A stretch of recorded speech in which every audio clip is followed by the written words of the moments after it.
film that we framed a lead up here, and I think we've done it here, so here we go. At first glance, it appears that a sizable chunk of the Old West has been picked up and transported to the opposite side of the country.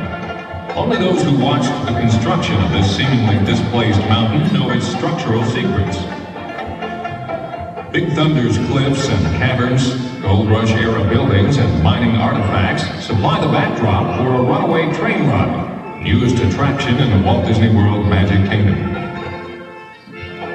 Disney Imagineer Tony Baxter has been involved with the project since its inception. Well, we get all the time. That giant flap jacket, you know. The patch on it, yeah. You're gonna teach us here about cutting mountains into layers. I figured out. Conceptual stages in the early 70s. He built the model from which Big Thunder's components took shape. The model is elaborately chopped up, almost like cheese would be sliced into thin slices which are taken off onto drawings. The drawings are brought down here to Florida and they're put into, and this is the first time it's been tried out, a very elaborate computer system that reads those drawings and actually bends the metal that you see here on them 100 gigabyte forms that are taking shape behind us. At the same time, it creates a very believable rock structure. Seeing Do you remember that? Yeah. You do, yeah. And the weird thing is we were doing Disneyland simultaneously, and in the middle of all that came Figment. So they had me come down here with Skip Lang. Skip took over the Florida one because I was finishing California, and then the Kodak company came to Imagineering, and we had all three of those things going. But you know, the best times is when you're so busy, and you know, to see this thing coming to life. Disneyland was almost finished because this looks like it was nearing, and you know, so we did that. And I think what we're doing here, you should probably, well, you can talk about too, is Fred Yerker, we're gonna see his rock work. He's in this too.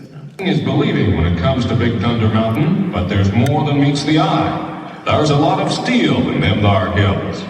Steel girders as the main supports for the mountain's superstructure, and steel rods called rebar, which were shaped from computer readouts to conform to the model's guidelines. Now that Chris put together the steel model package at 1 inch to the foot, I believe I'm right, if he's here.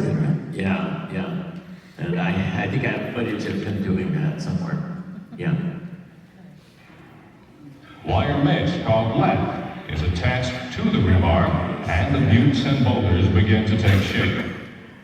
As Tony Baxter explains, the next step involves a touch of artistry from a team of workers who would normally ply their trade in more conventional surroundings.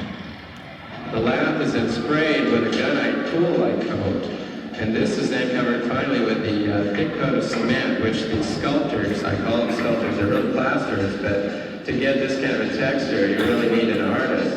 And the sculptors take that thick coat of cement and just before it sets, begin to chip away at it and actually carve the final look into it. Fred Yerker, one of Baxter's colleagues and a veteran Imagineer, has become somewhat of an expert in rock building.